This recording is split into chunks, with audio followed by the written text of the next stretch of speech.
Alternate রুটও তো নেই। এত নোংরা। দল বদলের পরে দারুণ জিনিস। এই বৃষ্টি বাদলার দিনে ঘুরতে যেতে চাইছেন? সেফলি কিভাবে রাতের বেলা গাড়ি চালিয়ে যাবেন, কতটা বৃষ্টি বাদলার দিনে ঘোরাটা ঠিকঠাক হবে, সেই নিয়ে আজকের ভ্লগ। হাই, আমি তমালিকা, তমুজ ব্লগে সকলকে স্বাগত জানাই।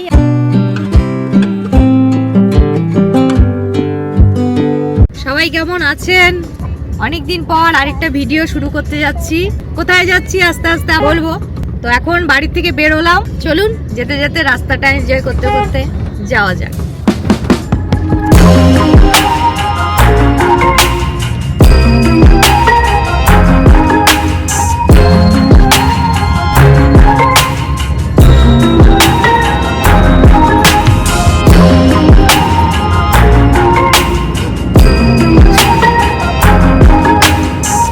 খুব ঘুম পাচ্ছিল। হাই গাইস, কি করছো? বাদল হ্যালো। তো আমাদের ঘুম পাচ্ছের জন্য আমরা একটু গাড়িটাকে দাঁড় করালাম। এখন সামনে চায়ের দোকান, একটু চা খেয়ে নেব। আমাদের পেছনে বিছানা করে নিই, যখনই যাই গাড়িতে করে কোথাও আমরা এরকম পেছনে মা ছেলে হচ্ছে বসি বিছানা করি। বাবা খুব মশা।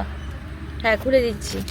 তারপরে আবার যখন খুলে দিচ্ছি আবার আমার হাজবেন্ড টায়ার্ড হয়ে যাবে, তখন ও আবার পেছনে চলে আসবে, তখন এখানে বাপ ছেলে শুয়ে পড়বে। কি তাই তো গুড্ডু? এইভাবেই যাই। তোমাদের একটুখানি বিছানাটা দেখিয়ে দিই। এই যে বিছানা, আমি পুরো ঘুমোতে ঘুমোতে যাচ্ছিলাম, ঠান্ডা লাগছিল, সব নিয়ে আসছি। গায়ে দেওয়ার চাদর থেকে শুরু করে সব কিছুই থাকে। চাটা বানানো হচ্ছে, চাটা আসলে পরে খাবো, মশা ঢুকছে। তো এই যে চা। এত বড় একটা দামড়া গাড়ি আছে, টেনে বেরোতে পারছে না। বৃষ্টি শুরু হয়ে গেল। 3 দিন ধরে জামা কাপড় গুছিয়ে রেখেছি, যে এত কাজের প্রেশার যে যাওয়া হয়ে উঠছিল না। তো আজকে ফাইনালি আমরা বেরিয়েছি। তো আবার সেই দেখো শুরু হয়ে গেল, মানে রাস্তাতে। এখন রানাঘাটে আমরা এসেছি, বিদ্যুৎ চমকাচ্ছে, মানে ঝড় বৃষ্টি হবে। বৃষ্টিও শুরু হয়ে গেল, মানে কি এই দেখো কি একটা অবস্থা।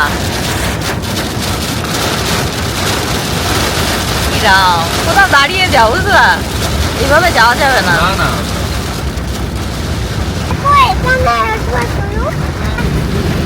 ভালো টাইমেই হচ্ছে এই করেছি, রাবার কাটিংটা করিয়ে নিয়ে এসেছি। হ্যাঁ, ভয়ঙ্কর পরিস্থিতি, মানে এরকম অবস্থায় যাচ্ছি নর্থ বেঙ্গল।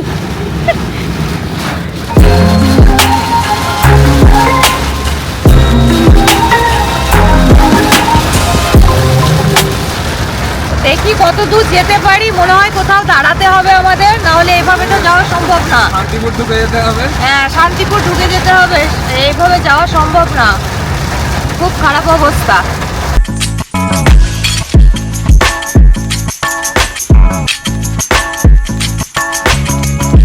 তো বৃষ্টি বাদলা কিন্তু কমে গেছে, রাস্তা একদম পরিষ্কার এখন, আর ভিড়ভাড়টাও কম রাস্তায়। তো বেশ সুন্দর করে গাড়িটাকে টানা যাচ্ছে। বৃষ্টি হয়েছে তো আরো, ওই জন্য লোকজন বেরোয়নি খুব একটা রাস্তায়। এটা সন্ধ্যাবেলা, ওই জন্য একটু রাস্তাটা ফাঁকা ফাঁকা। নাহলে এই রাস্তাগুলো মোটামুটি ইঞ্জিনের ভিড়ই থাকে। এখন কোথায় এসেছি আমরা? এখন আমরা এসছি কোথায় বলবো, বেতওয়াডি ঢুকছি। আচ্ছা, মানে ওই ইস্কন মন্দিরে ওটা পার করে এলাম। হ্যাঁ, মায়াপুর ঢোকার রাস্তাটা অনেকক্ষণ আগে পার করে গেছি। তো মায়াপুর পার করে গেছি, বৃষ্টি বাদলা প্রায় কমে গেছে। আশা করছি ভালো করেই এখন আমরা চলে যেতে পারবো। তো আমরা এখানে একটু দাঁড়িয়েছি চা খাওয়ার জন্য, চা খাবো। তো এখানে আমরা চা খাওয়ার জন্য নেমেছি, অনেকক্ষণ গাড়িতে বসে আছি। এই যে আমাদের গাড়ি, মেন রোড সামনে গাড়ি যাতায়াত করছে।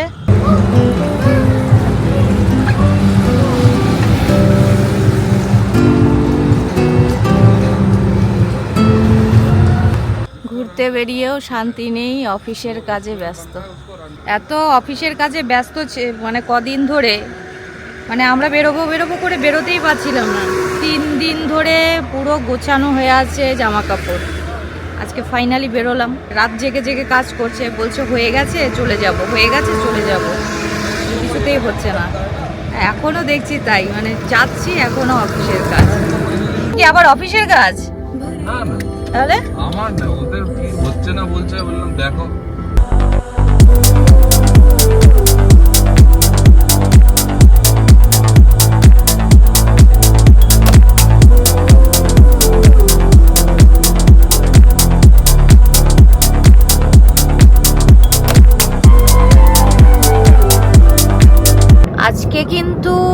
ট্রাকের যে তোলাবাজি, ট্রাক ধরে ধরে যে পুলিশে তোলাবাজি করে, হ্যাঁ, পুরো রাস্তায় নেই, পুরো রাস্তায় কিন্তু নেই। দল বদলের পরে এটা কিন্তু একটা দারুণ জিনিস। কোথাও রাস্তার ধারে কিন্তু আমি লরি দাঁড়াতে, ট্রাক দাঁড়াতে এখনো পর্যন্ত দেখলাম। হ্যাঁ, খুব ভিড় হয়েছিল, মানে সেই ভিড়টাও কিন্তু ওটা তো লরিগুলো দেবগ্রামে, হ্যাঁ রাস্তাটা ভাঙাচোরা রাস্তা না, ওই জন্য। দেবগ্রামের রাস্তাতে খুব ভিড় হয়েছিল, ওর ভাঙাচোরা রাস্তা বলে। তো সেখানেও কিন্তু পুলিশের কোনো তোলাবাজির ব্যাপার নেই, আস্তে আস্তে করে কিন্তু সব লরিগুলো আস্তে আস্তে মানে চলে যাচ্ছে রাস্তায়। কিন্তু সেরকম আগে যেরকম দেখা যেত, ঘুরতে গেলে লরির জ্বালায় যাওয়াই যেত না, পরপর সব লরিগুলো দাঁড়িয়ে থাকতো, কিন্তু এখন কিন্তু আর সেটা দেখা যাচ্ছে না। একটা বাইপাস ধাবা আছে, এখানে খেয়ে নিই, বুঝলে? হ্যাঁ, তো এখন আমরা রাতের খাবারটা খেয়ে নেব। বহরমপুর পৌঁছেছি। বহরমপুর এসেছি আমরা, বহরমপুর বাইপাস ধাবা। তো এখানে একটুখানি আমরা খাবারটা খেয়ে নেব, রাত হয়ে গেছে। পর খাবারটা খাওয়ার পরে দেখি কি হয়। চলো। রুটি খাবে না ভাত খাবে? এই যে ধাবাটা, এই ধাবাটায় আমরা ঢুকেছিলাম, এত নোংরা, বাইরে থেকে দেখলে মনেই হবে না যে ভেতরটা এত নোংরা হতে পারে। মানে বাথরুমে গিয়েছি, বাথরুমটার ভেতরে গন্ধে থাকা যাচ্ছে না, পটি ফটি করে একাকার, মাছি ভনভন করছে। ভেতরে গেলাম, মাছি উড়ে বেড়াচ্ছে। আর হচ্ছে ভেতরটায় হচ্ছে কয়েকটা লোক খাবার খাচ্ছে, তার পাশেই ডাস্টবিন রাখা। এ বাপরে বাপ, কি নোংরা নোংরা। আমি আমার বরকে বললাম, আমি এখানে খেতে পারবো না, তুমি চলো, কারণ এত নোংরার মধ্যে ওরা খাবার খাচ্ছে, এইভাবে করছে, ম্যানেজ করছে, তাহলে রান্না বান্নায় কীরকম করে কি করবে ভগাই জানে।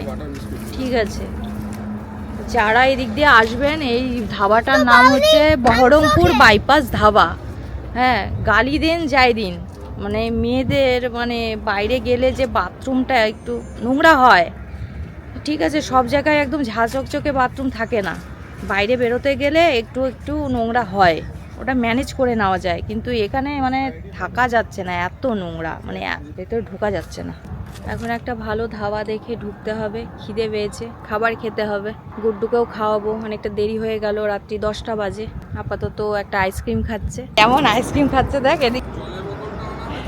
হ্যাঁ, জলের বোতল এনেছি। একটা ঠিকঠাক দেখে ঢুকতে হবে। কোথায় খাবো বলো তো এবার গিয়ে? একবার মনে আছে ছোট মামার সঙ্গে যখন গিয়েছিলাম, যে হ্যাঁ হ্যাঁ হ্যাঁ হ্যাঁ, ওই বিস্কুট ফিস্কুট খেয়ে চালাই, ওখানে গিয়েই খাবো। ঠিক আছে, মানে একটু একটু আধটু হলে তাও ম্যানেজ করা যায়, ভয়ঙ্কর নোংরা, বুঝলে তো। ওইটা দেখিয়ে খাবো, হ্যাঁ, ওইটা ভালো ছিল। ঠিক আছে, খাবার 19-20 আছে, হ্যাঁ হ্যাঁ খাওয়া যাবে। ঠিক আছে, গুড্ডু দিকে যায় না। আমরা ফারাক্কা ব্রিজ পার হচ্ছি এখন। এখানে এসেও বৃষ্টি শুরু হলো, এটা অনেকটা বৃষ্টি হয়ে গেছে, এখন আস্তে আস্তে পড়ছে বৃষ্টিটা। এটা হচ্ছে ফারাক্কা ব্রিজ। এই ব্রিজটাই আমাদের অনেক স্মৃতি। ফারাক্কা ব্রিজে অনেক গর্ত, এগুলো কি ঠিক হয় না? এখানে এত গাড়ি যায়, জন্য হয়তো বন্ধ করে করতে পারে না। তাও ঠিক, সেরকম হলে তো একেবারেই মানে গর্ত হয়ে যেত। 24 ঘন্টায় তো চলে না, সেটা না, হয়তো ওই প্যাচ প্যাচ করে করে, আবার প্যাচ গুলো উঠে যায়, আবার হয়তো প্যাচ প্যাচ করে করে। প্যাচ তো অনেক জায়গাতে দেখলাম প্যাচ করা আছে, ও অল্প অল্প করে করে, একবারে হয়তো করতে পারে না। অল্টারনেট রুটও তো নেই না, একটাই,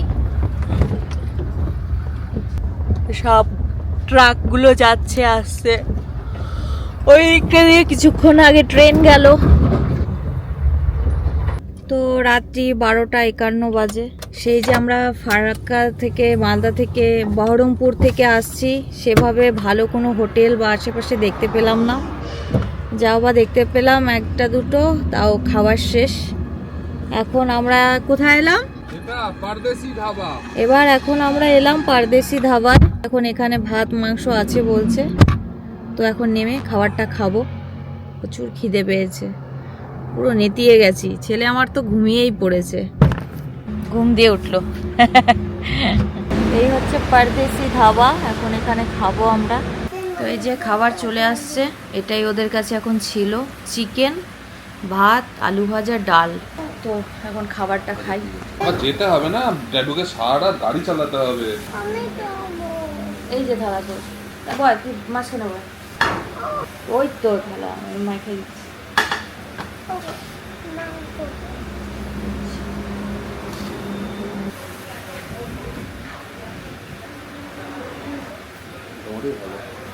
হ্যালো, এটা হচ্ছে হোটেলের এন্ট্রি আর এইদিকে হচ্ছে ঠাকুর। আমরা এইখানটায় বসে খেলাম।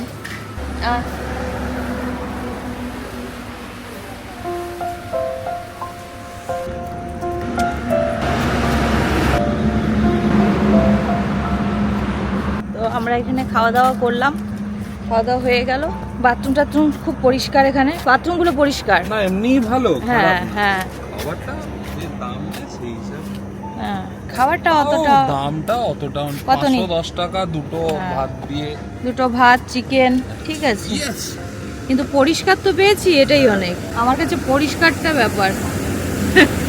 নোংরা নোংরা আমার কাছে, মানে নোংরায় আমি ইয়ে করতে পারি না। আওয়াজ কম করছে কেন গাড়িটা, বুঝতে পারলাম না। খাওয়া দাওয়া হয়ে গেল, এবার একদম এক টানে মানে যতটা নিয়ে যাওয়া যায়।